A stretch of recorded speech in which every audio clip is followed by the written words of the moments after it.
120 भारतीय सैनिक, 3000 से ज़्यादा दुश्मनी चीनी फौज, बर्फ़ से ढकी पहाड़ियाँ और तापमान -24 से नीचे, और पीछे हटने का तो सवाल ही नहीं। इन 120 भारतीय सैनिकों को पता है वर्दी हिम्मत ही नहीं बलिदान भी मांगती है। और फिर ये 120 सैनिक ऐसे लड़े कि लास्ट मैन लास्ट राउंड की परिभाषा गढ़ दी।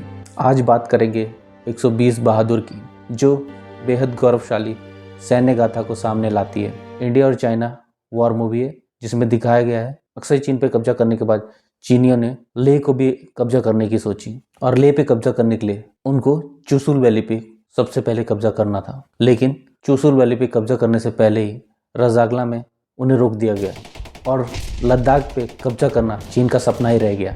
अगर ये 120 बहादुर उस रात चीनी सेना को ना रोक पाते तो आज लद्दाख इंडिया के मैप में नहीं होता। ये मूवी उन्हीं वीरों के सम्मान में बनाई गई है।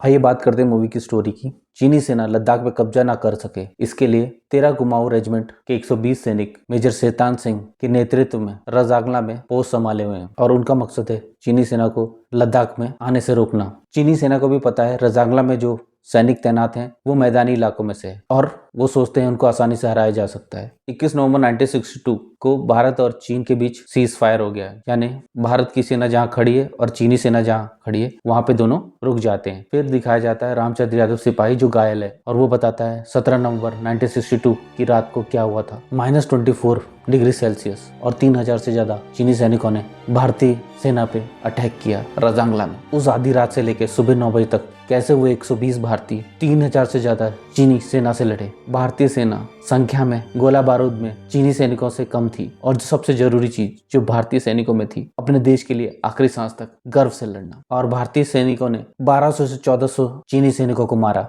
यानी एक भारतीय सैनिक ने 10 से 12 चीनी सैनिकों को मारा। और ये इतिहास की एक गौरवपूर्ण लड़ाई बन गई जो आज भी भारतीय सेना में जोश और उमंग भर देती है। लड़ाई खत्म होने के बाद मेजर शैतान सिंह को पता था कि अब उनका बचना मुश्किल है, इसलिए वो रामचंद्र सिंह रेडियो ऑपरेटर को बोलता है कि जाके नीचे कमांड को बताओ कि किस तरह से उसकी टीम बहादुर से लड़ी। रेडियो ऑपरेटर रामचंद्र सिंह जब नीचे आके कमांडर्स को बताता है कि उन्होंने करीबन 1200 से 1400 चीनी सैनिकों को मार डाला, लेकिन साथ ही साथ 120 भारतीय सैनिक भी शहीद हो गए। इस पे कोई भी उसकी बात पे विश्वास नहीं करता है, और यहाँ तक कि उसको कोर्ट मार्शल की धमकी दी जाती है। लेकिन फरवरी में जब बर्फ पिघलती है, भारतीय सेना क्या देखती है? 120 भारतीय सैनिक की लाशें, लेकिन साथ ही साथ 1200 से 1400 चीनी सैनिकों की लाशें। पॉजिटिव पॉइंट्स की बात करूं तो फिल्म में स्टार्टिंग से लेके एंड तक देशभक्ति, देश के लिए सम्मान, देश के लिए शहीद होने का जज्बा बखूबी दिखाया गया है। फरहान अख्तर और को एक्टर्स जिन्होंने हरियाणवी का रोल किया है, उनकी एक्टिंग नेचुरल लगती है। मूवी में गाने ज्यादा नहीं है, पर जब भी आते हैं तो दिल को टच करते हैं। सैनिक जो वर्दी में है उनके अंदर भावनाएं भी होती हैं, बखूबी दिखाया गया है। दोस्ती, यारी, माँ बाप, अपनी जमीन, उससे प्यार, और किस तरह से वो अलग अलग छोटी छोटी फैमिलियों से आए हैं और अपने देश के लिए लड़ रहे हैं। अगर आपको वॉर मूवीज पसंद है तो आपको जरूर ये मूवी देखनी चाहिए। दूंगा मूवी को 3.5 आउट ऑफ 5। हमारी वीडियो को लाइक और चैनल को सब्सक्राइब कीजिए। मिलते हैं नेक्स्ट वीडियो में। नमस्कार, जय हिंद।